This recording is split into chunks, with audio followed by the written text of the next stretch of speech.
This Vision Ireland podcast contains chapter markers. If you want to skip the intro or a topic you don't like, you can use chapter markers to do so. Chapter markers are only supported in some podcast apps. Enjoy the show.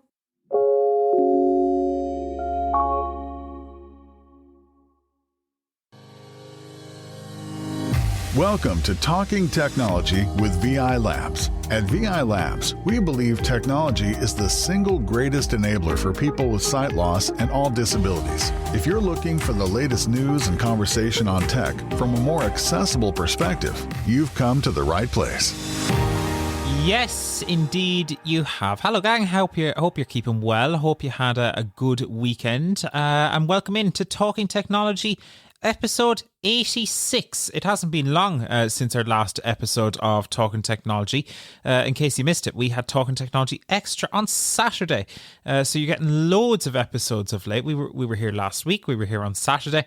And we are back again because the tech news, well, it keeps on coming.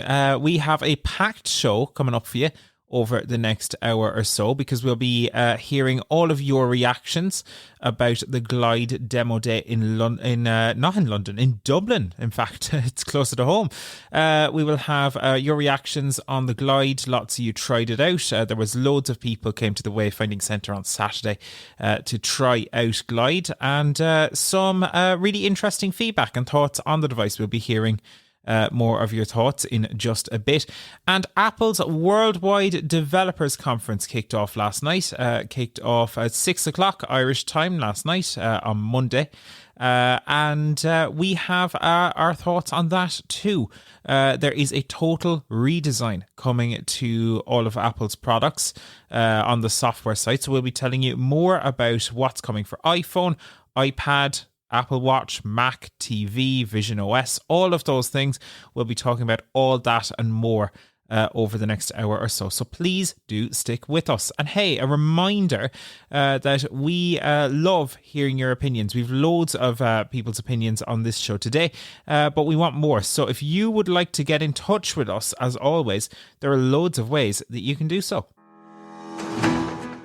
So if you want to join the conversation, the easiest way that you can do it is perhaps to send us a WhatsApp voice note. If you would like to send us a WhatsApp voice note, you can do so by sending a message to 086 199 0011. That's 086 199 0011. All you got to do is go to the chat screen there on WhatsApp, and down in the bottom corner there's a little voice message button. It's all labelled with voiceover. So if you voiceover on, you just double tap and you hold your finger on the screen until you've done recording. Lift your finger and it goes straight to us. It's really cool. So you can send us a WhatsApp voice note, 086 199 0011. Or if you would like to get in touch with us by email, you can send an email to content@vi.ie. That's content@vi.ie. So however you would like to get in touch with us, we would love to hear from you with your tech news, your views, anything at all. Just get in touch on WhatsApp or by email. And to go through some of the correspondence from the week gone by, I am joined from Kilkenny by Mr. Joe Lonigan. Joe, how are things? Hi David, I'm all good, thank you. Excellent stuff, Joe. Now, it's important to say there has been a loads of correspondence in on a number of matters arising, people sharing their views on the Sullivan Plus app, on chapter markers in the podcast, lots of other matters like that. But for the sake of time, we're going to push some of those voice notes over to our next podcast. But today we wanted to focus on the response to the Glide demo day that took place in the Wayfinding Centre on Saturday. Joe, I know you weren't unfortunately able to make it to the Glide demo day on Saturday, but you've heard a lot about the Glide at this point. Yes, David, I have heard an awful lot about the Glide, and I suppose I have different thoughts on it. But after hearing your experience there, I won't spoil anything. I think things are looking up and a lot more positive, and I think it's a really interesting product, really interesting product. And let's hear what Derry has to say, and we will see how he feels about it. Absolutely. So Derry Lawler sent us a note. Derry, of course, from Dublin. He was at the demo day on Saturday, and he had a really positive experience, Joe. Hi, David, Joe, and everybody. Hope you're all keeping well. It's Derry Lawler here from Dublin. Well, last Saturday, the 7th of June, I trundled my way to the Wayfinding Centre, which I never knew even existed, in Glasnevin. Now, the Wayfinding Centre is used to be old Smurfits building, for people who know it, in Glasnevin. So I got there shortly after 9, and I heard Amos Miller, and I said, wow, that's the founder. And then one by one, we were taken by Luke, the other guy that was with him, to show us the glide device. So he held it up for me, and he said, so I could feel the thing. It's quite small, and I could hold it, so felt the weight. I'm not very good at weights, maybe 10, 11 pounds weight, good sturdy weight, you know. And then the handle was adjusted for my height, because I'm not a very tall person. And he showed me the 3 buttons, so the left, the middle, and the right button. And he says, relax your shoulders. He says, and don't push. He says, just step out with your right foot, your dominant leg. And I was holding my right hand, and the 2 wheels were on the ground. So I just started walking. It went easily forward. And then within a very few seconds, you could hear the noise of the wheels turning me right and left around stuff that was on the ground, suitcases and little chairs and couches and cushions. And it was like an obstacle course, and it blew my mind away. The walk and following it, basically left and right and around, and then it brings you towards following the corridor down. It brings you right to the wall, but it breaks well before the wall and kind of backs you up a step. And I couldn't believe it. It turned around and came back, and I was quite shaken out, because I felt, oh my God, this thing, you know, you only know how good something is, but which you haven't touched really, if you haven't hit off. With the stick, with the cane, you tap. It's like an obstacle avoider rather than an obstacle finder, opposite to the cane. But so I said, can I do it again? He said, sure. So I did it again, and I couldn't believe it. Perfect again. And then he stepped in front of it, and it braked. And what kind of the wheels lock, I suppose, and then it wheels you, kind of gives you a little push back, so you step back a little bit. So, but it's not a forceful push; it's kind of like a reflective push back, you know. So you can walk back and push it forward, so it goes around the person. Something else complete. I couldn't believe my experience of it. It was just something incredible. I can't even put it into words. It's not, the device isn't ready, I don't think, yet. I'd love to try it in the open streets, going in my local area or even in town where I work. It's going to be incredible. I am definitely, the next time if it comes up for funding, I'm definitely going to put my money down for one. I definitely am. I'm going to start saving last Friday. I have actually started saving, and I'm definitely going to get one. I'm quite excited about this device. I think people will be shocked by how good it is. That's the plus side. It's going to be incredible when it is out, but it's going to take a little while longer. I don't think we're going to see it in this country until maybe July of next year or August of next year. And my wish is that the device that they bring out is going to be so good. They just need to do software updates, like the large language model and the AI part of it. But how that talks to you yet, I don't know. But it's definitely a device. I want to be down for one of the first people to get, you know, one of the first people in North Dublin to get it anyway. So it was great. And only for, I'm on the magazine, the VI Tech Tippets, and this podcast. I wouldn't have heard of I wouldn't have even heard about the thing coming up, because it was so unadvertised, really. So David and Joe and everybody in the team in Vision Ireland, well done for publicising it anyway, because it has been on nowhere else really, you know. So thanks again, and talk to you soon. Thanks so much, Derry. And I think Derry is a happy camper, Joe. Derry is very, very excited and positive for the release of Glide, but I don't blame him. He was very taken back by the way it guided him towards or around things, and he gave a really, really good description there, Derry. Thanks so much for giving us that explosive description. It was really, really lovely voice note. It's nice to hear somebody getting blown away by a device. It's a long time since I've heard anyone getting blown away by something, I suppose. But look, that's only Derry's opinion. I think people still have to try it for themselves. But that is great to hear. And nice to see Derry has the piggy bank out and he's going to fill it up. Hey, hopefully have the 15 or whatever it costs. Indeed. I won't name any prices yet because I don't know the exact price, but it's well over 1,000 anyway. Next year, Derry. Best of luck. Hope you've saved up enough, and you will be the first man in North Dublin to be brought to a public house with this device. Indeed. You know, it's funny. So on the Friday before we did the public demos on the Saturday, staff, and I was saying this on the podcast that we had over the weekend, that, you know, staff from Vision Ireland and Guide Dogs got to try out the device a bit and put it through its paces. And I was trying it on the Friday, and the length it has developed since I tried it. I originally tried it for the first time back September of last year over in the Thomas Pocklington Trust in London.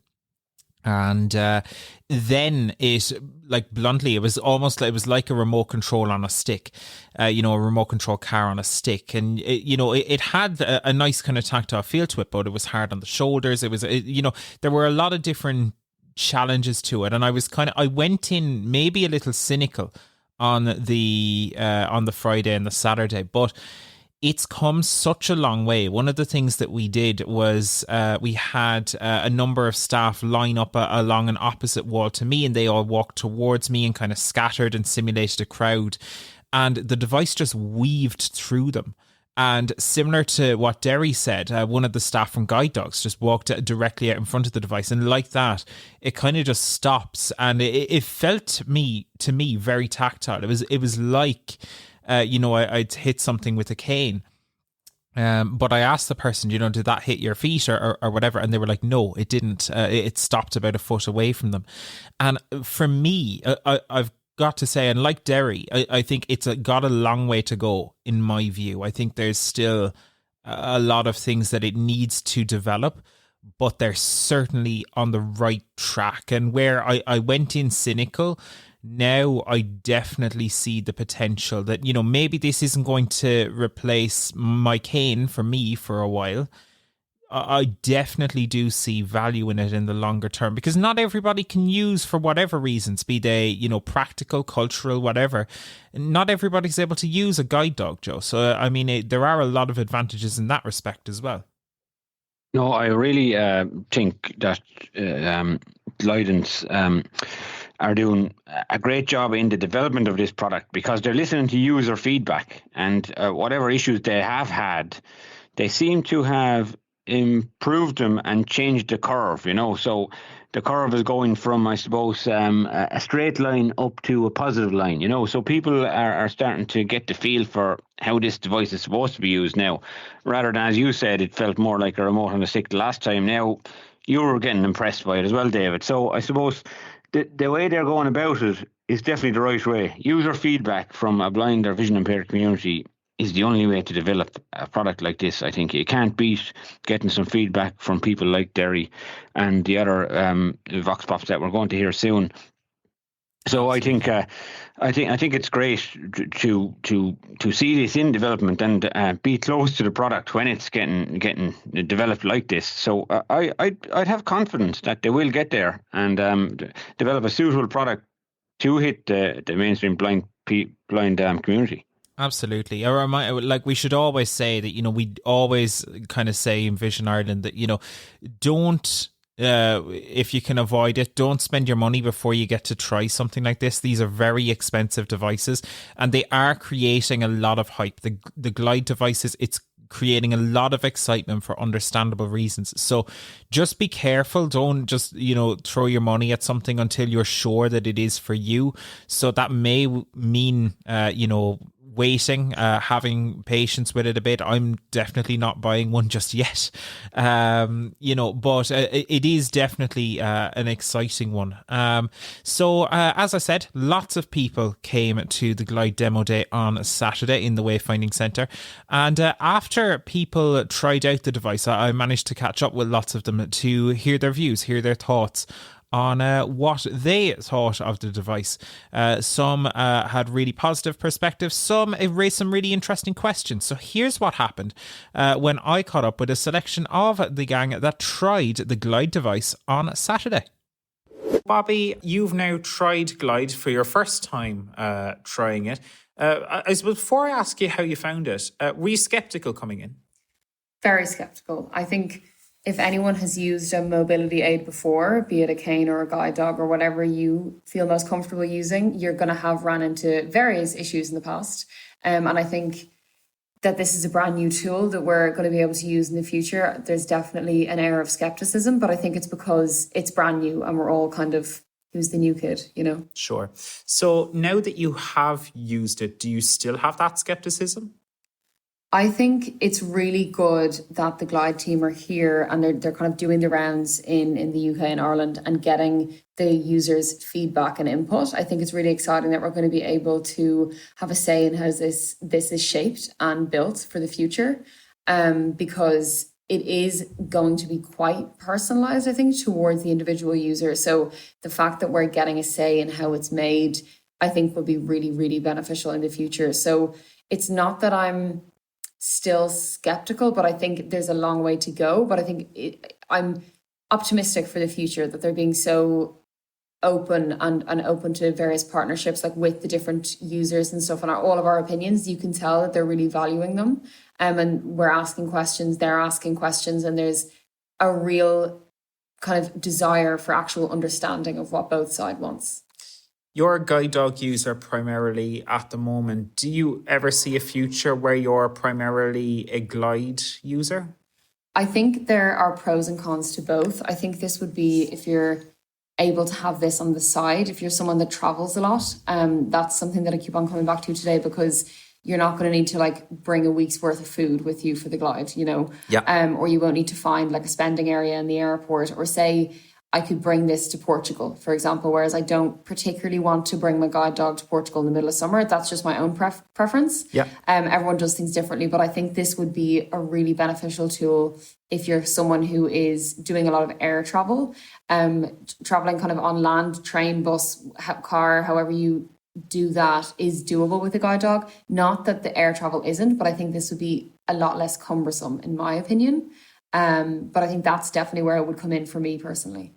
So, Stuart, you've tried Glide for what I think is your second time now. How did you find the experience? How has it evolved since you tried it last? Yeah, that's right, David. So I tested Glide when I was at CSUN in California earlier this year. It was my first time seeing it. It was very exciting. And then I came back here today.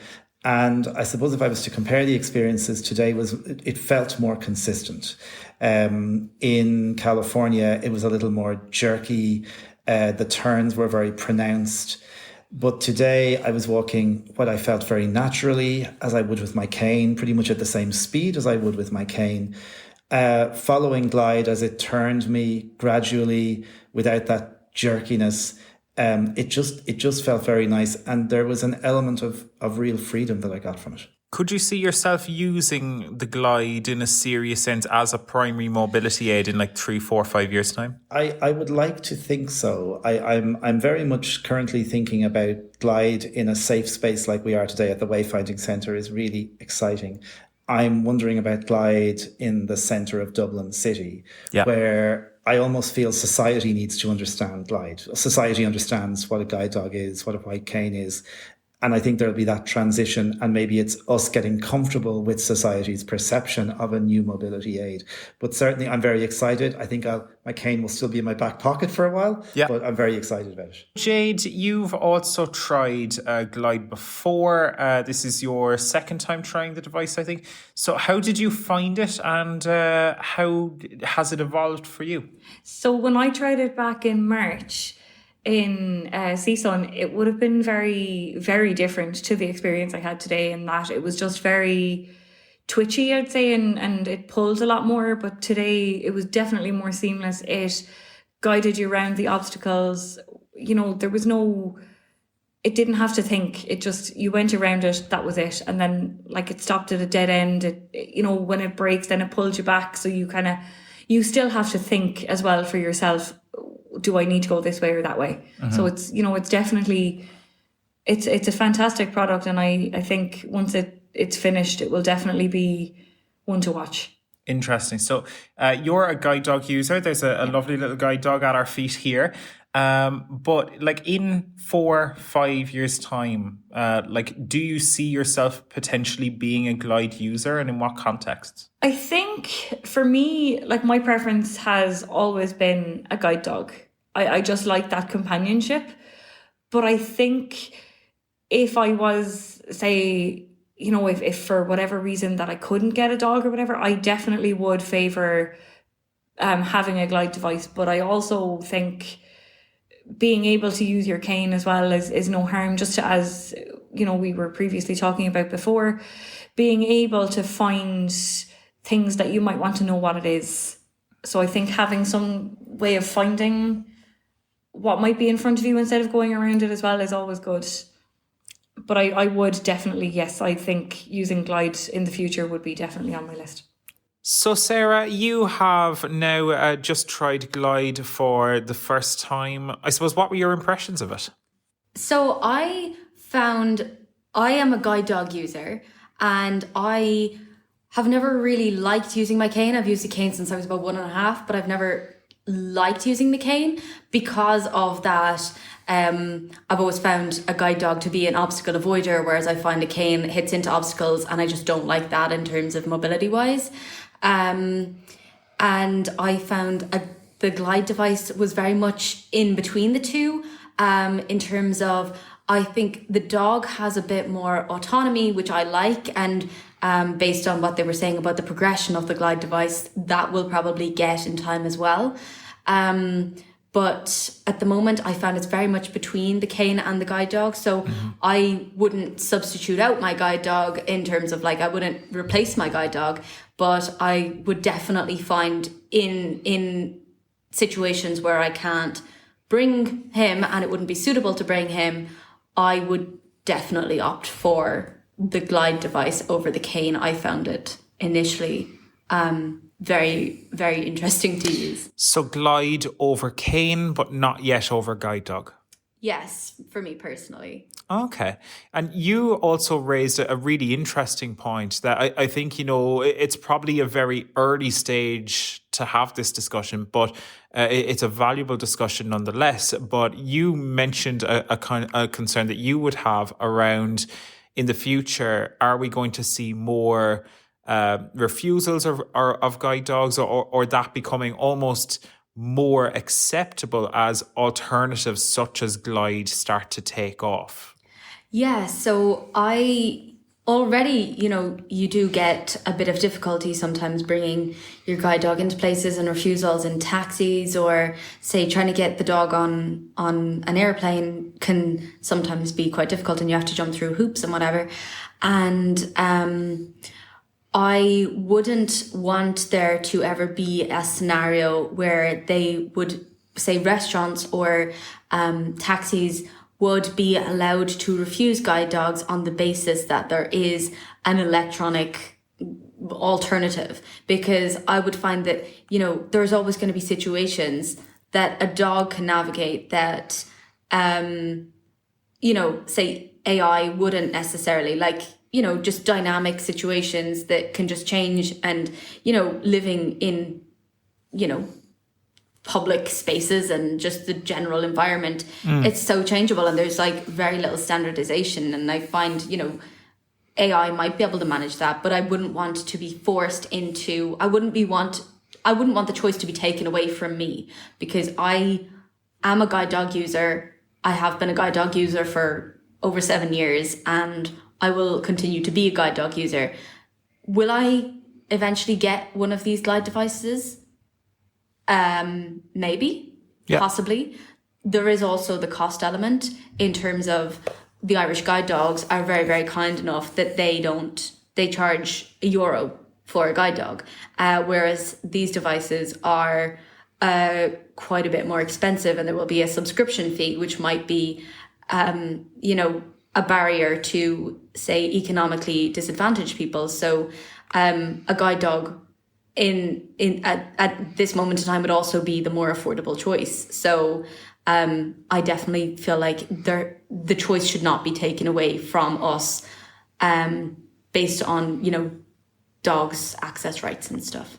So I'm here with Agle, who works for a Lithuanian national public radio and television. And she flew in all the way from Lithuania this morning and came directly from Dublin Airport over here to the Wayfinding Centre just to try Glide. So very excited. But Agle, how did you find trying Glide? Did it live up to your expectations?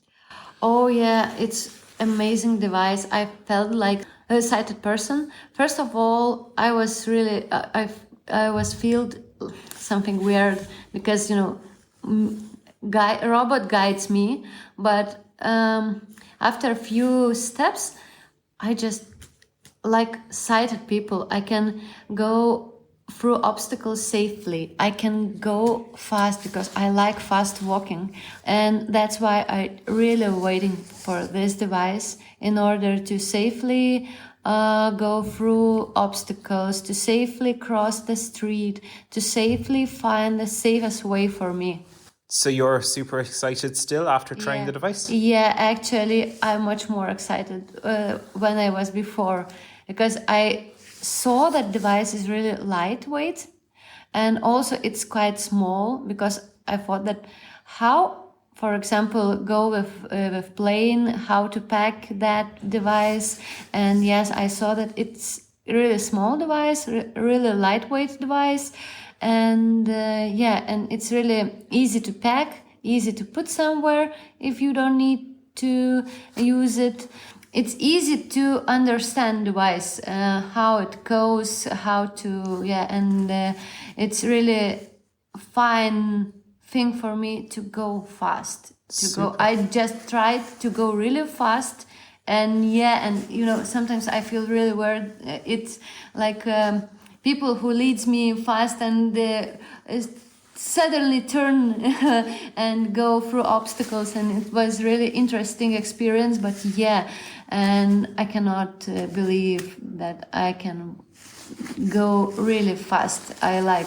You liked it. Awesome stuff. Agle, thank you so much for coming over. And have you enjoyed Ireland so far? Oh my gosh, Ireland is one of my favorite countries. Yay! Since now, and I definitely will come back to this Wayfinding Centre, because it's really interesting concept for me to learn how to use white cames, how to use things, and I definitely want to tell people from Lithuania what good thing you have in Ireland. It's really wonderful. Absolutely. Something we can be proud of. Agle, thank you so much.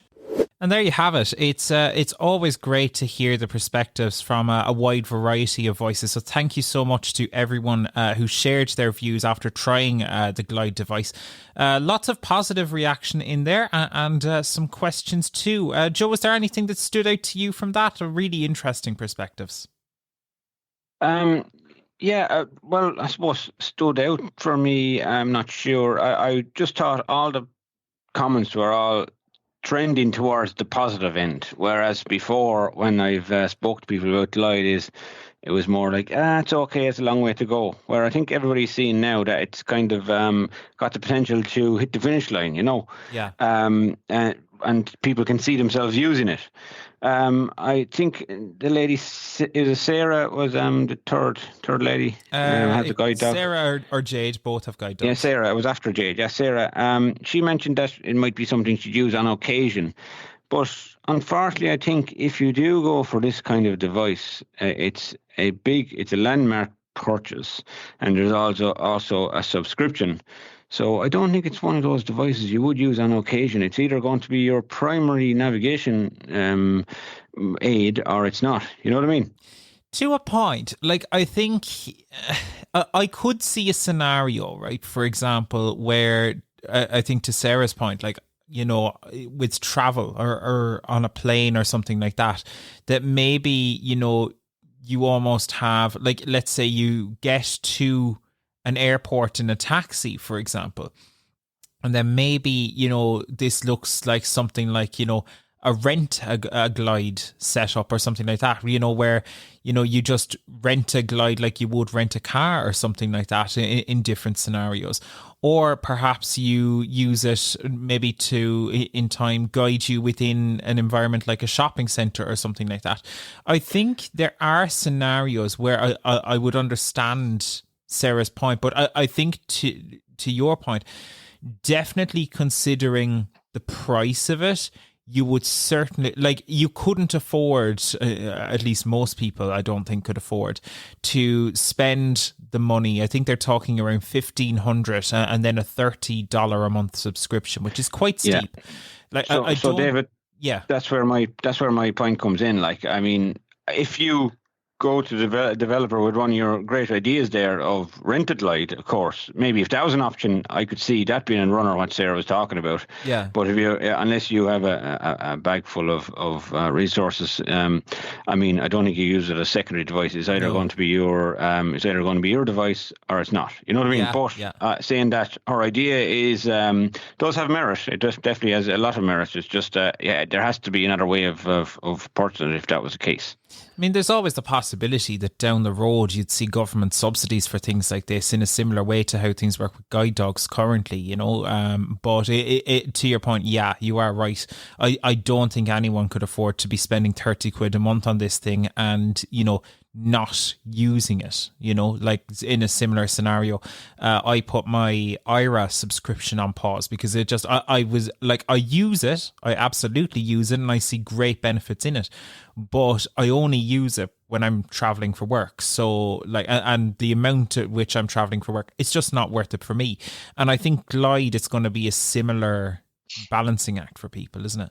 Yeah, but that's a case of maybe your circumstances will change.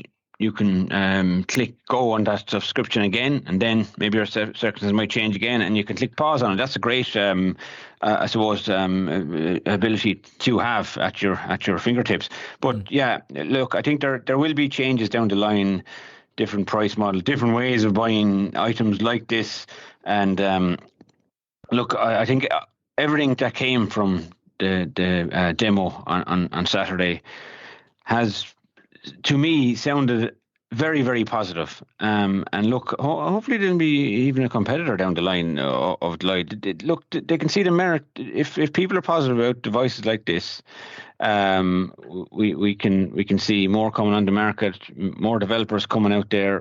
But I think this is definitely a runner, and it looks like it's going to, as I said, get there for hopefully their target next year. Who knows? But people really feel comfortable being guided by it now, compared to when I've listened to reviews on this before. People were a bit jittery, a bit stop-start-ish, were not so sure about it.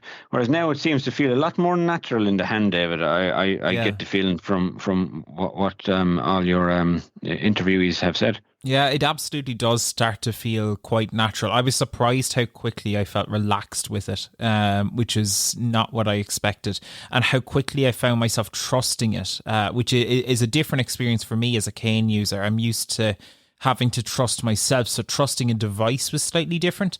But I found myself trusting it quite quickly, which was really interesting. But yeah, so listen, thank you so much to everybody who shared their views with us. Really do appreciate it. A reminder that if you would like to share your views on Glide or anything else like that at all, we'd love to hear from you. You can send us a WhatsApp voice note or a message indeed on 086 199 0011. Or you can send us an email to content@vi.ie. A reminder that a voice note is not to call, so you want to use the voice message button located at the bottom corner of your screen. So moving on nicely then, yesterday, Apple's Worldwide Developers Conference is an annual event, but it began yesterday in California. And Apple had loads of new updates, including a announcement that they are changing up, firstly, their version numbers. So where before we would have had iOS 18 and watchOS 3 and all of they were all scattered around the place. Now they're unifying them under the year. So the release that we will be using in 2026, for example, is going to be iOS 26, but it will also be macOS 26, watchOS 26, tvOS 26. All of them will be unified with the same version number. So we are skipping a few versions ahead. So instead of iOS 19, in September, we'll be getting iOS 26. But the interesting thing that is also coming in iOS 26 and indeed across Apple's ecosystem is a complete redesign. The first redesign since iOS 7. This new redesign is going to feature a lot of new changes, but the main one is the introduction of a new virtual material that Apple is calling liquid glass. Liquid glass basically means that elements on the phone screen are going to be a lot more generally transparent. So things will kind of shimmer and shine a little bit more, and you will be able to see beneath items. So for example, if you're browsing in Safari, the toolbar that you have at the bottom of the screen, that will have a kind of a tint to it, but it will also be transparent. So you will see the colors that are beneath it. The same is going to be true with controls in lots of different apps and with lots of different elements. So, you know, the things like album artwork will be much bigger if you're in the music app and things like that. But the counter argument to that is that some things may be slightly harder to see. But there are loads of new features to discuss in iOS. I'll have to get used to not saying iOS 19, iOS 26, macOS 26, all of those. And Daniel and Joe are here to discuss them with me. So, gentlemen, Daniel, I'll start with yourself. You're probably best placed to see this whole new fancy liquid glass. What was your impression of it? David, on the face of it, it's very impressive looking. You know, it's all I can say visually. What to best describe it is it's like a raindrop on the surface of the phone for all the world, and your buttons kind of have this 3D effect. They're transparent, background comes through. But I also noticed that they're a bit smaller. They're so if you think of at the bottom of your screen, your iPhone screen is rounded at the corners, you know, a very unique iPhone design. So your buttons are following that curvature and spiral off into a circle or, you know, a rounded edged rectangle. And for all the world, all I can describe it is it's like a raindrop or a bubble, or even if anybody has ever used a half glass dome magnifier, the physical magnifier that you'd put down on a sheet of paper. That's what it's like to me. And, you know, for someone with, you know, for a fully sighted person, it's very impressive looking. It's slick, it's futuristic, it's bling. You know, it is bling. That's what it is. But I can appreciate somebody with low vision will struggle on this. That's interesting. And all I can find is I can't find, because this is all new, right? It's come out last night. Yeah. And well, I know there was a couple of leaks maybe in the press in the few days leading up to this, but really Apple have announced this last night. We're not going to probably see it in the flesh for everybody until much later in the year, sometime around September. We'll talk about that in a bit, unless you sign up for a preview. But I think, you know, I don't think I'm not sure whether there's a way of turning this off. I have went out on social media earlier today, and I just, my initial reaction to this looks lovely, but it's going to be very. I can foresee where it can be very hard for someone with reduced vision or low vision to interact with this. And the answer I kind of got back was, it can be, the transparency can be reduced. Okay. Right. That's maybe a halfway meeting point, but I hope, look, we won't know until further on, until the first previews come out, whether you can turn this off altogether or not. It's something I just can't get an answer on. So I would hope that Apple will have an off switch for that. It'll be an interesting one to see. I have a little bit of usable vision, and I do use I use VoiceOver primarily, but I do use the vision I do have for navigating and stuff, and maybe switching tabs and stuff like that. So I will be interested to see if I find it harder to see. We should specify for people to be super clear. Liquid glass is not a physical thing. This is a virtual thing that is going to be on your screen. So if you're using VoiceOver, you won't even notice this most likely. Some layouts may change slightly, but it's going to be much the same. This is more a kind of a look. Yeah, and I will actually say for VoiceOver users, while the shouldn't really get, see any changes in it, the buttons and the icons that we're familiar with probably will appear a bit smaller, I think. Now, it's very hard to definitively say it because we're going off screenshots that we see online, we're going off videos and all of this, and I suppose until you have it in your hand, you can't say for definite. But, looking at the videos and the screenshots I see, and say, this stuff seems a bit smaller. Now, there are some VoiceOver users out there who will rest their finger on the screen and navigate around to find something in the bottom left or bottom center.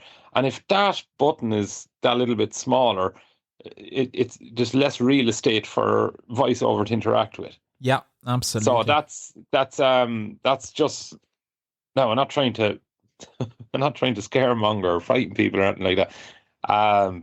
But that may be something that could hinder VoiceOver users. But I wouldn't see it as being as a big problem, Sure.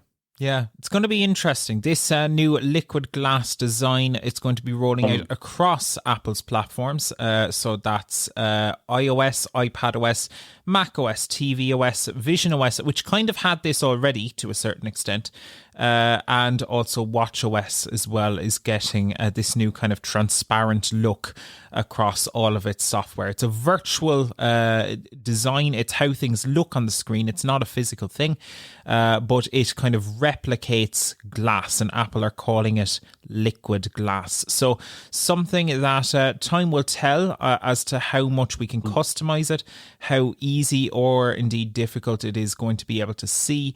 But time will tell. I want to move on because there's so many features, and I want to go to one now that, Joe, I know you are super excited about. AirPods will now be able to recognize when you fall asleep and automatically pause your media. Quite exciting, this. I know to some this is not exciting really, but I think it's amazing that I won't have to set a sleep timer anymore. If I have my audiobook on in bed, I can just recognize when I fall asleep. Sleep timer cuts in automatically, cuts off the book, and keeps it where it was when I fell asleep. Same with sometimes I like to listen to talk radio. And this, just like things to go asleep when I go asleep. So, obviously, look, and when you're asleep, you probably don't want some broadcasted voice in your ear talking away. You get interrupted by the ad break, and then you're awake again. Yeah. Or maybe affecting my dreams or something, you know what I mean? So, but I think this is a great feature. And I'm hoping, obviously, we won't have to buy a new set of AirPods for this to kick in. Whether it recognises that I'm asleep from my Apple Watch or from the sensors on the AirPods, I'm hoping it does one or the other and actually works. So that's a really good feature. Yeah, I think it's really cool. Daniel, that's something you'll be using? I wonder, does it pick up when you're snoring and then just say, all right, just lads, nod it off. Yeah. Cut the audio, guys. Yeah. Well, we don't all snore. Well, maybe a little bit. Yeah. So that's a really interesting feature, and going to be quite useful. I mean, I know that we all do fall asleep listening to, whether it's music or in particular, this is going to be useful, I think, for audiobooks and podcasts, because you don't want to lose your place. If you get to the start of Talking Technology News, you fall asleep, and then you want to hear Daniel again in the morning, you don't want to have to find your place again. And I think that's going to be, you don't want to miss any of our podcasts. No, not 1 second. And you saying they'll fall asleep until the news comes on, is that, David? I said nothing of the sort, Mr. Dunn. Nothing of the sort.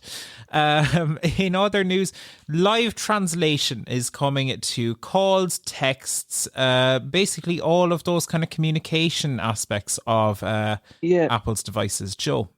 Yeah, this is really good. I think this is going to work on device, if you know what I mean. So that they reckon you won't have to have your calls or text sent anywhere for processing. So it'll work on device, and you'll get live translation. And for personally, I think this will be maybe good for text messages. Like for myself, if you're getting text off someone that's Spanish, straight away it'll recognise that the person is texting in Spanish and translate it for you in English, and vice versa. So I think that's actually a great feature as well, David. And let's see, it's progressing. Like we famously, I suppose, maybe vision impaired people have trouble translating stuff in quick time, if you know what I mean. So hopefully this will be a game changer. Maybe not very on the initial rollout. There's always little teething problems with voiceover and stuff with these kind of things, but hopefully in time this will be a game changer. Absolutely. No, sounds exciting. I wonder, would it be able to translate from that kind of short code text, the TTYL, how are you? It'll be interesting to shorthand. See those kind of shorthand texts. Time will tell on that. But real-time translation coming to all of Apple's products as well, and other upgrades on the communications front too, specifically around group chats. So lots of improvements for group chats and iMessage. Joe, you mentioned the county colours earlier. You will be able to change the colour of backgrounds in messages, similar to how you can do so on WhatsApp. Yeah, you could be having a group chat with your pals there about GAA or anything, the big match of the weekend or whatever. So, yeah, the group chat thing, just speaking about that first, it's interesting. If you're arranging a meetup, you can get, Apple can create a poll will recognise you're speaking in a group, but not, it could be separate text messages, but it'll still recognise you're speaking to a group of people, and it will send a poll to that group of people to say, which bar or which restaurant would y'all like to meet in, and give you 3 choices, this kind of thing. So that's one feature, creating polls. As you said there, you can create backgrounds. I'm not sure what these backgrounds are going to look like, but maybe if you have a certain brand, you can put a brand behind your all your text messages, or if your team wins the All-Ireland, David, which Cork could do this year, you could have red. Well done, lads. Red and white back of all your text messages. I'm presuming that's what they mean by change the background. So that's another interesting one. People love doing jazzy stuff like that. Like ever since emojis and things came in, everybody's about making their messages more personal. Absolutely. Yeah. And I think the handy thing about this, and Daniel, you might be able to speak to this as well, is, there's a possibility here that some people might see or be able to distinguish some colours quicker. So, it's going to possibly be easier to have, especially if you have a group chat of other visually impaired people who all have a similar kind of colour preference to you. It might be more acceptable to kind of have, lads, let's have a more accessible colour palette over here. Do you know what I mean? Absolutely, yeah. I think the possibilities are endless, and as just allude to what Joe says there, personalising things like that. It's definitely the way to go. yeah, it's fun. It's great. Absolutely. Lots of other little changes on the iPhone side as well, including the time potentially being a different shape on the lock screen now. So this will also mean that it's bigger for some people. And depending on the photo that you have on the lock screen, it will adapt to that. So it might also be smaller depending on what photo you were using. But hey, it sounds good. It sounds promising. And it sounds like it could be interesting, because at least if you wanted, and if accessibility was really important to you, then you could adjust the photo that you have on your lock screen to, I suppose, have a larger clock there now, should you so desire, which is really cool. So those are, I guess, some of the main bits for iPhone. We're not going to be able to cover everything. We've covered previously as well. If you go back to, I think it was Talking Technology 84, when we spoke about some of the new accessibility features coming to iOS. 26 now. We were calling it 19 at the time, but 26 now we know. But lots of interesting stuff for the iPhone. Shall we move on to the other devices, gentlemen, or are we? Am I missing something? No, no, not major. I suppose other devices. Yeah, well, we can move on to the iPad. Do you want to speak about the voice boost? Is that going to be part of iPhone, you reckon, or is it more iPad for, we'll say, podcasts? You know, the way Apple Podcasts, or do you want to include that more in software? So I suppose, well, it is going to be coming to the iPhone, so we might as well include it here. Voice Boost is coming to podcasts. This will be particularly useful for those who may be hard of hearing or just need a hand in listening to voices a bit more clearly. Apple have been doing some great work on the accessibility of the podcast app in recent times. They've introduced transcripts. You can get transcripts of this very podcast in the Apple Podcasts app. And we also have chapters and all of that now as well. But this is another new feature on that front, Joe, Voice Boost. So they will be able to hear us even louder. Yeah, I think it's an improvement. It's going to be an improvement, yeah. And it's going to catch up on some of the other podcast catchers that we have mentioned in the last few weeks, like Overcast and Downcast, and those kind of podcast platforms. So yeah, it keeps Apple up with the Joneses, if you know what I mean. And a lot of podcasts are recorded in all different qualities, you know what I mean. And sometimes one person might be very low but might have poor microphone, whereas the presenter might have an amazing microphone, and it can be very annoying to listen to unequal voices, if you know what I mean. So yeah, it's a good feature to bring. Absolutely, yeah. It is tough sometimes to actually get all those audio levels correct. We try our best with Talking Technology, but not all podcasts do. So it sounds like Apple are doing some good stuff here. So lots of stuff coming to iPhone. For those of you in particular, if you've got low vision, do let us know what you think of liquid glass. We'd be interested to hear your perspective on it. Do you find things that are transparent are more difficult for you to see, or do they work better? Do send us your thoughts with a voice note or an email. Moving on to the Mac. I'm a big fan of the Mac, must be said. And on the Mac side, there are some new features in the Spotlight search. You will now be able to type quick codes, kind of using the keyboard here, really. So, for example, if you wanted to add a reminder, you can just put AR and then type whatever the reminder is. Or if I wanted to make a call, I could set it up that I just put MC and then I type Joe, and then it can make a call to Joe. You can set up these different kind of shorthands to create shortcuts for you. And it just makes accessing things pretty quick, really. Yeah. One good one they showed there was you can manipulate a photograph fairly easily. Get a photograph up, then get Spotlight up, and say remove background. Yep. And it by the demo it seemed to remove the background. So that's quite a good one, like without too much hassle, Yeah, and it shows that it's being used for pro scenarios as well. It's not just your very quick simple bits. You can do a lot with this by the looks of it. Yeah, it's definitely a welcome feature, and I know there's a lot of people out there that love those kind of run commands, like, and they're similar to those run commands, So it will suit a lot of people, I think. Yeah, definitely. Absolutely. Widgets also coming to Mac, and widgets have always been on Mac, but those live widgets. So, if you order something on the likes of a Deliveroo or an Uber Eats, or you have something to tell you, like a timer or an alarm or anything like that, those are now going to sync across from your phone over to your Mac and your other devices, in fact, as well. So your Vision Pro, your iPad, all of those, they will all be synced together on the watch as well. So lots of really cool features there.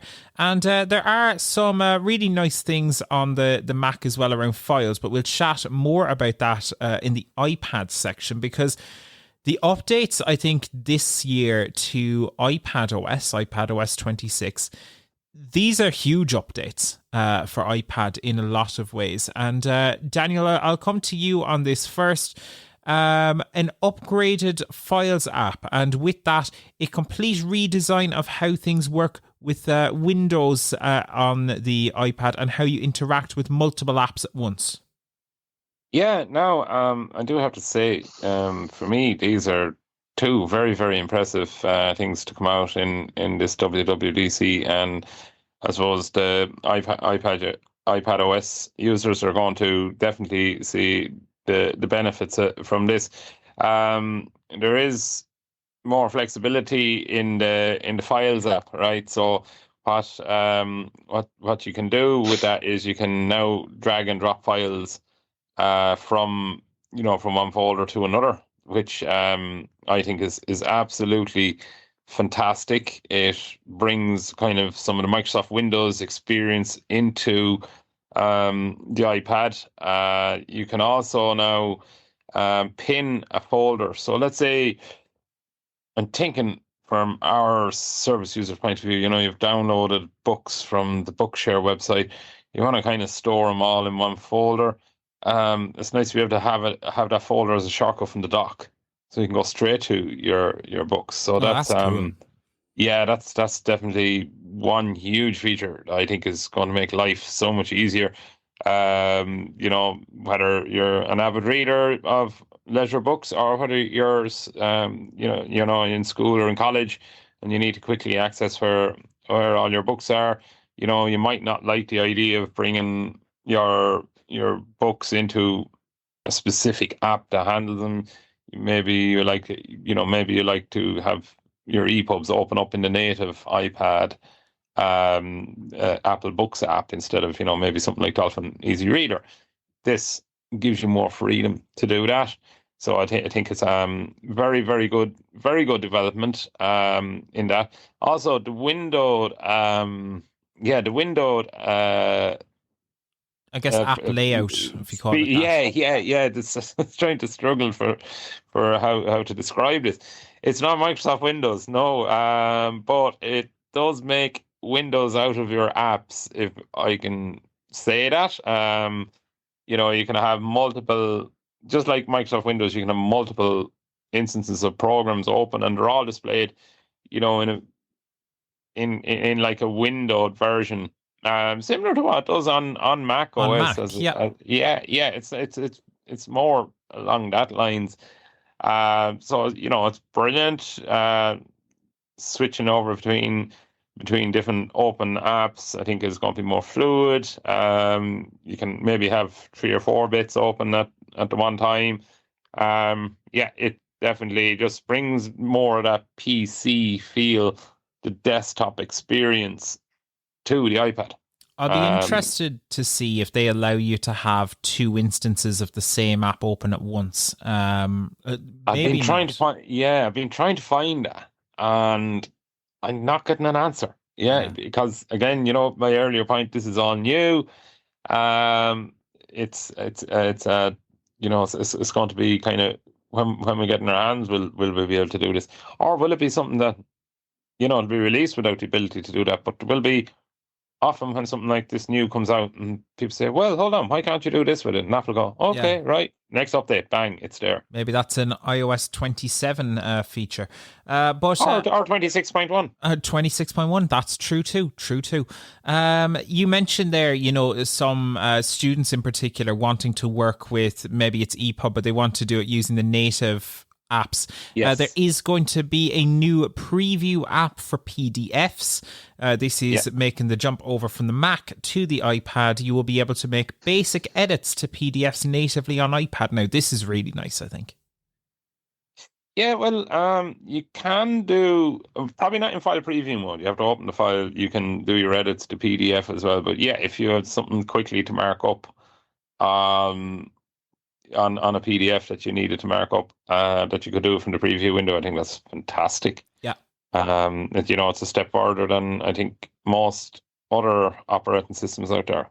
Yeah, which is interesting. It's weird that native PDF editing, but PDFs are very common, and for the first time, I guess, in recent years, they've started to become more accessible. It used to be the case that you'd receive a PDF and you'd be like, oh no, where now you can actually work with them a little bit, which is really nice.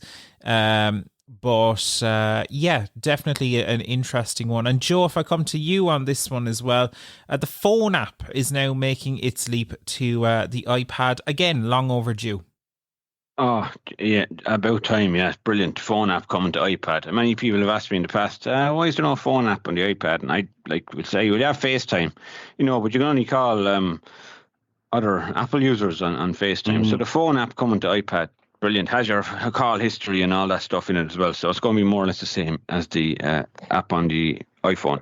And I know I think somewhat separate. Yeah, go ahead, Daniel, sorry. Yeah, I think that's fantastic, like for... I'm just thinking of some people who find the iPhone too small. They're maybe at home a lot of the time. Mightn't be out and about mobile too much. They might be at home. iPhone is too small, or to have a big iPad screen with the phone app and the calls coming through to that, and being able to make and take calls. And I think it's definitely a huge plus for some service users out there. So now basically because we recently, of course, as will be noted from Tech on Tap, we also now have WhatsApp on iPad. So really, basically everything that you can do with the phone, you can now do on the iPad and more, which is really exciting, I think it makes the iPad more viable, doesn't it, Daniel? Absolutely. Like, for the first time now, you can actually say that, I know some people just love their small little Doro flip phone. When you're out and about, that's great. Just maybe do your calls and that. When you come back home, you can have your WhatsApp messages coming through and all that, and you can catch up. So I think it gives people so much more options now, to have it this way. Absolutely. And I must say, it may not interest a lot of people, but the biggest upgrade for iPad for me, you can finally do sound and audio routing on an iPad. So you can set different inputs, different outputs. You can set different apps to have different inputs and outputs. For audio production, the audio production people among us, it probably won't matter to like anyone other than us, but this is really suit you, David. It's going to be a huge feature, especially when we're producing podcasts and stuff like this, for calling, for all sorts of technical stuff on the back end. It's going to be really, really good. I will be hoping, and I really hope you can route your voice over audio. So direct that to different apps that maybe I can hear voiceover and the output of an app in my headphones. But we use a Shure SM7B for our mics. So my hope would be that, we can work all that together and have everything kind of start to integrate nicely. But no, this is a really exciting feature for us audio nerds who use iPad, of which I am one. So definitely a massive year, I think, all in all for the iPad, Joe. Oh, yeah, I think so. As you said, WhatsApp, phone app, it can be the all-in-one device. Almost replace some laptops as well. So I think, yeah, a massive year for the iPad. Just make sure you keep those devices updated as well, because there will be a stage where it'll soon stop supporting the 7th gen. That has some things that won't go on the 7th gen already. So yeah, I'd say it'd be 8th, 9th gen soon. Don't be buying any older iPads, kind of a thing. 10th gen is probably, I'd advise anyone, if you're going to buy an iPad now, just make sure it's 10th gen plus. Actually, that's a very good point. And while you're discussing that, I actually have a list here of what what models are going to get iOS 26 when it is released. So obviously the latest iPhone out there is the iPhone 16. Definitely going to get, as is the iPhone 15 across all the 4 models there. Same for the 14, same for the 13, the 12, and the 11. Now, for anyone with the iPhone SE, it's 2nd generation SE, so I think that the 2022 version on later. Yeah, it's either 2020 or 2022. Yeah, it's definitely the 2nd generation of iPhone SE or later. So unfortunately, iPhone X, XS, XR, and XS Max are not on the list. So I think it's basically iPhone 11 or higher.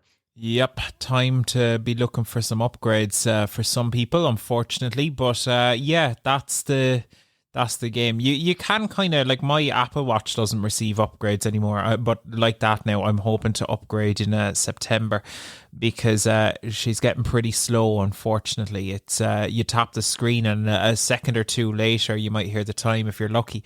But yeah, it's an interesting one. But on that note, one of the features that I will hopefully get with watchOS 26 when I do eventually upgrade my watch is a new feature for workouts using Apple Intelligence. You'll have a voice in your ear that will try and hype you up. It will tell you key information. So, let's say you start a running workout and it will say, "Hi David, you're doing a great job. You've just run your first kilometre and you had an average heart rate of whatever it is." And, it will speak to you in natural language and try and give you encouragement along the way. This sounds really cool to me, Joe. Yeah, it is quite good actually. By the sounds of it, it's going to clone some of the devices from Apple Fitness Plus. Some of the ones people are familiar with already. So it's going to use those voices and give you a G up as you go along, as you get into your rowing workout, or if you're sitting down too long, David. Working too hard, it'll say, "Look, you've been sitting 8 hours. It's about time you stood up." This kind of thing. So it's going to be great for those people that need that little extra G up. Yeah, I was hoping it wouldn't be the Meyer voice telling you, "Congratulations, David, you have just ran 1 kilometre." Yeah. Oh dear. Could you imagine? That would really slow down the pace, I think. I think it would. Yeah, absolutely. Or would startle you and cause you to run faster. But anyway, there you go. So there is that. And then the final feature, I suppose, that we'll chat about for today is on a device that we still unfortunately can't get in Ireland. That's the Vision Pro. They are introducing a new feature called For Your Eyes Only. It's literally a For Your Eyes Only mode. It will detect your eyes and will only show you content that is specifically open to you. So for example, if I just use Vision Ireland as an example, if we use them here, I could put it on and I'd be able to do my work or whatever. But if that device then was stolen, for example, it would check their eyes and they wouldn't be able to see any, for example, service user information or podcast stats or whatever information that we deem secure. So it's designed to be an extra security layer, which is a really interesting use case for the Vision Pro. But it will be interesting to know how it works for those who, maybe literally don't have eyes, for example. It's going to be an interesting one to think about. It is going to be interesting, all right. But yeah, Vision, I don't have lots of opinions on Vision Pro because it's not available here. I haven't got excited about it yet. I know they're probably gearing up maybe in the future to get everything to look like you're looking through Vision Pro, as you've seen with the transparency modes that you spoke about earlier, that liquid glass and stuff like that. But what do you think, Daniel? Yeah, it's definitely going to be an interesting feature. Obviously security is very important to particularly anything that's kind of lightweight, portable, mobile, anything like that. You do need that extra security on it. Definitely don't want data falling into the wrong hands. I like the innovativeness of this. For your eyes only, and being able to check that, yeah, it is Joe, or it is David, or it is Daniel, whoever it is using the device. I think that's quite cool. Absolutely. You mentioned there, Joe, about them wanting to use the device kind of in more and more scenarios. And there was one demo that they had with the personas. Personas are like animated versions of you that exist within the Vision OS world. And they talk about how groups, even in in-person meetings, being able to all wear your Vision Pros together and watch a movie together. And it's kind of very dystopian or something. I don't know. It's an interesting one. Yeah. But doesn't appeal to me now. But I suppose, look, it's I don't think it's even big in America yet. So I think we can... Yeah, it doesn't excite me, David. Yeah, it's not going to get big until that price comes down. That's for sure. But there you go. Or Vision Ireland give us a rise. Who knows? But there you go.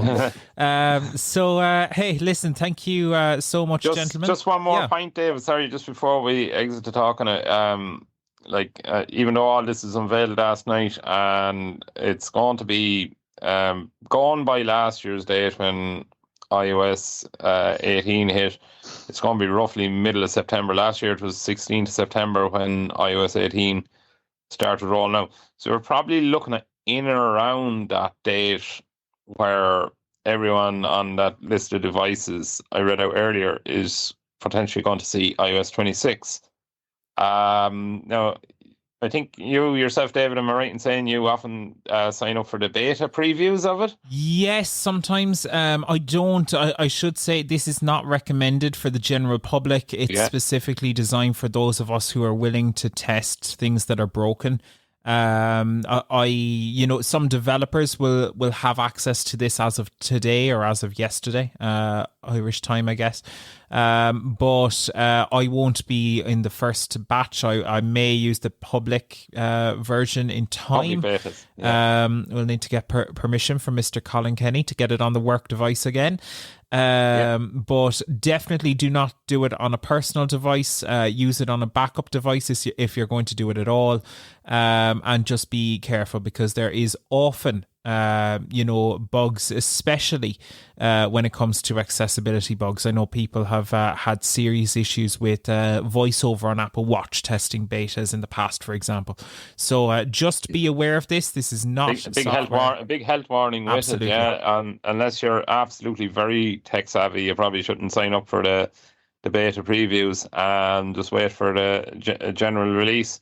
Absolutely. Which I suppose anyone who does sign up for the beta releases, the preview releases, they are, I suppose, default finders, and that goes back to Apple before the general release. So, definitely leave it up to the more experienced users out there to maybe analyze the preview software better, and everyone then just wait for the general release in September. Absolutely. Gentlemen, thanks so much. Joe, go ahead. Dave, can we finish on a fun one? What about Apple TV OS? A couple of features there for anyone who has an Apple TV. We're going to have a single sign-on, so makes anyone setting up an Apple TV, it will automatically log into all your devices after you set up, sign into all your devices rather to save you some time, like Apple TV, Disney Plus, Netflix, that kind of thing. Great if you have kids. That's great for kids. And the best of all is Apple Sing coming. So we'll have karaoke on our Apple TV, and you'll be able to use your phone as your microphone, and it'll help you along sing your favourite song. So that'll be a great feature for you, David. Are you good at karaoke, Joe? No, but my 4-year-old is brilliant at it. Loves her Elsa, Frozen, that kind of stuff. So I'm looking forward to that. Top tier. Brilliant stuff. Gentlemen, thank you so much for that. And a reminder to you, do let us know what your thoughts are on all of the new features with iOS and iPadOS and all of those features. We'll have news in just a second, but a reminder of our contact details before we do. If you want to get in touch on WhatsApp, you can do so on not 1-800, that's the main number, 086 199 0011. That's 086 199 0011. Or you can send us an email, in fact, to content@vi.ie. And going back to those 1-800 numbers, if you would like to get in touch for technical support or anything like that, you can at any time call the VI Labs help desk. It's open to 9 to 5 and the team are there standing by to give you support on any technical issues that you might have. You can call that on 1-800 911 110. So that is how you can get in touch with us. Loads of ways to get in touch with us here at Vision Ireland and VI Labs. So please don't hesitate to do so. But now, though, well, it's time to cross to Daniel Dunn for Talking Technology News. This is Talking Technology News. Thank you, David. So, with all your latest Talking Technology News, I'm Daniel Dunn. A number of disability advocates have criticised Leinster House for poor accessibility after they were trapped in a lift during accessibility training last year. RTE report that the group sent an email describing supposedly accessible toilets that were not large enough to cater for wheelchairs, buses being refused access to drop off people with mobility issues, and a broken down lift that left 5 members of the group stranded. Lifts are extremely important for those with wheelchairs and additional mobility needs in particular, and when lifts are broken, it can lead to significant accessibility challenges. The group told the head of the Oireachtas that members were stuck in a corridor and very embarrassed as able-bodied people had to edge their way past them on their way to offices or lunch. The visit was made by members of the HSE Gold Star Disability Awareness Training Programme, who have since received an apology from the clerk of the Dáil, Peter Finnegan. Peter expressed his sincere apologies and said, "We fell well short of the standards that people are entitled to expect when they visit their national parliament. Hopefully, this will act as a wake-up call for those in Leinster House to improve the accessibility of public buildings in Ireland. What accessibility barriers have you run into? Please let us know with a WhatsApp voice note." A woman in Northern Ireland has launched a new company called Access Avenue to improve the accessibility of hotels. Shelley Cowan, who lives in Enniskillen, spent more than a decade as a wheelchair user due to severe ME and complex health needs, so has herself experienced accessibility challenges with hotels. Her new business was supported by Enterprise Northern Ireland, and she is aiming to help hotels benefit from the so-called Purple Pound, which is the disposable income of those who have disabilities. Hopefully, as this consultancy is happening, the needs of those who are blind or visually impaired will also be considered. From finding rooms to using the lift, there can be definite challenges for those of us with sight loss when accessing hotels, so hopefully those will be noted. Best of luck to Shelley on her new business. It will be interesting to see how it goes. And finally, for now, Microsoft is reintroducing a dedicated keystroke to launch the Copilot AI assistant. Pressing Windows key with C will launch the assistant on supported devices, allowing you to ask questions using either text or voice. Copilot is like ChatGPT or Gemini from Google, but it can access email, Teams messages, and integrate with other Office 365 services. The quick and relatively simple keystroke indicates a push from Microsoft, suggesting they will use the Copilot much more in the future. So this will likely be a very welcome feature for those who use the assistant often. And that's it for now. A reminder that we have loads of courses available discussing all sorts of technology at Vision Ireland, so why not sign up and learn? You can find out more information on the upcoming events section of our website, vi.ie. www.leinsterhouse.ie. But for now, it's back to you, David. Thanks so much, Daniel. And what a story there. Those disability advocates there to provide training to those in Leinster House. And we don't know if they got trapped in a lift or were stranded by a lift. But either way, they got stranded, 5 of them. Yeah. And it just goes to show, doesn't it, how poor accessibility can be in some of these places, unfortunately, doesn't it? It does. And yeah, like Ireland is probably tougher than, maybe America and places like that, because our buildings are so old. A lot of them are listed, and to try and make them accessibility is a very big undertaking. But as rightly pointed out, if these old buildings are used particularly as public services, in the public service, and they're to be accessible by the public, I think greater effort has to go into this, like our national parliament, that's there to speak as a voice for everybody across the country. And, to say that our national parliament cannot accommodate people with additional needs, successfully, it's a big letdown. So really they have to do better, much better. It's embarrassing in a way, isn't it, when you think about it? It is. It is indeed. I think it was, very poorly thought that this group were invited, and there wasn't even a scope for everything done in preparation. Yeah. What's that song Alanis Morissette used to sing? Isn't it ironic? Yeah. Yes, don't you think? Should have played that in the background there for the news, David. We'd get copyright struck by Google, but yes, you are right. It is very ironic and sad in a way as well. But what can you do? It's definitely, I think it epitomizes that we do have a long way to go. And other stuff there as well then, Joe, the Copilot key. You've been trying out Copilot. How do you find it? Yeah, well, that key hasn't worked for me yet because my laptop didn't do any automatic update. But I'm looking forward to having a quick key to open Copilot, which will be handy. I found Copilot quite good for a few different things. Maybe help me, I suppose, lay out documents better. Like, I mean, you could be handed notes from a meeting or something. You can ask Copilot, make this look better. It'll put it all in bullets, put a heading on the top, maybe put some things that need to be in brackets, that kind of thing. So it's handy. You can also summarize maybe those emails. You might have had a thread of emails, but you've forgotten what the first one is about. You can say summarize this, and then at the end you go, oh yeah, that's what it was all about.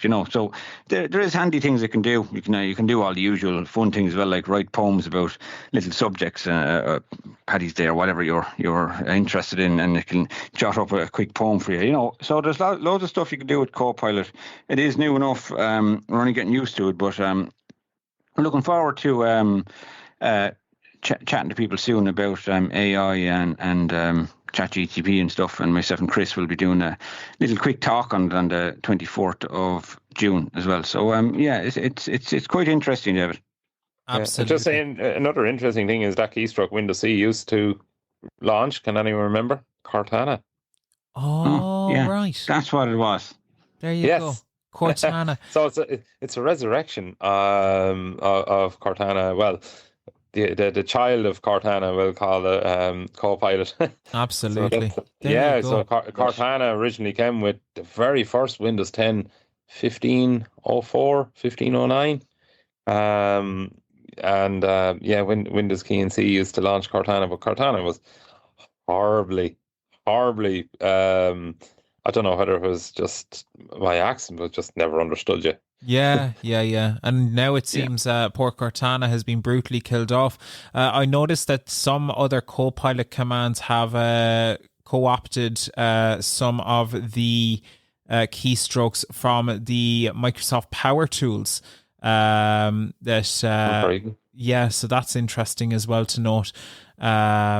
or Power Toys. What's that? Is that what that's Power Toys? Yeah, Power Toys. That's what it's called. Actually, we should cover that in an upcoming episode. Power Toys is a very, very good feature. There's one particular, think of Power Toys as in plural. Yeah, it does lots of toys in it. Now I probably use about one or two. My favorite one is the text extractor. So somebody has sent you, text is just text in a photo or text in a poster, and you want to kind of reuse that text. You can quickly select it and copy and paste it out of a photograph of text rather than digital text. Is, you know what I mean by that? So Yeah, it'd be just like if somebody scanned a PDF, a page of a book, and you really wanted that text got out, a text extractor can do it. Does a fairly good job. So it's an OCR tool basically at the end of the day.